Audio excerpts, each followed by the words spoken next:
were my heroes, okay? And so I wrote a book about going back and talking to them and my memories.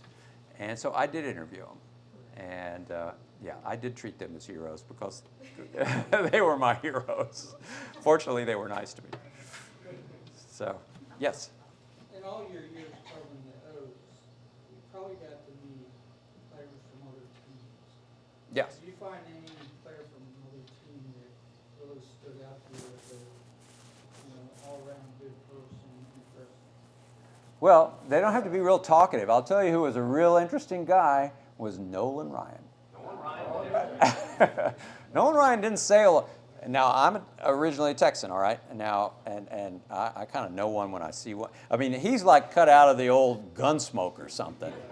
You know, he doesn't talk a lot, and kind of sizes you up when you walk into a room, and it's literally like that. So, but when he spoke, what he said, it was just very interesting to interact with. I'll not forget that one. He was very much old school, just almost like a Marlboro man or something, But ask him a question. Why? All he did, he threw inside for how many years did he play baseball? How many guys did he hit? I mean, they don't play baseball like that anymore. Pitchers just do not do it. If you enter half of the plate, he threw at you. And so, and he would tell you, he'd get mad about it. It was really interesting. Old school. Yeah, the guy's there. It's my. That's it. He's. So he was an interesting one. He stands out to me. I'm trying to think of some others, but certainly he was one of the greats. I'll always remember those interviews. Yes. This might be putting you on the spot. Okay. You're a historian, so I get that. But if you were looking at like the current state of the teams, Yes. I'm not saying today. It can go 5, 10 years. Do you see any legends there that you In the Orioles today's some legends today. would want to interview?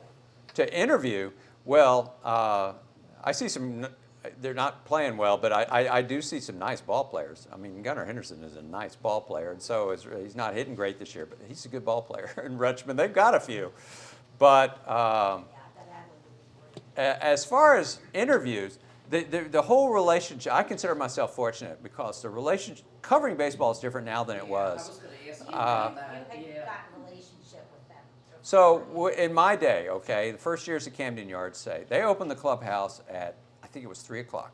And you could be in there till 6:30 for a 7:05 game. You just hang out in there and wait. And you did develop a relationship with those guys. And they couldn't really, if you had a question you wanted to ask it, you could get them. They would go in the trainer's room sometimes if they didn't want to talk or whatever. And so, I can't tell you how many conversations I had with Rafael Palmeiro about things that I wrote, because he read them, all right? He was a reader. And he'd say, well, I mean, we weren't talking necessarily punctuation,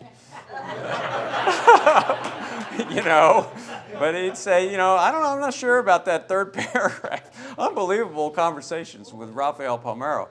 But today, okay, and I did do a game last year, and I just couldn't believe it, really. The clubhouse opens, I think, at 3:30, and it closes at 4:15.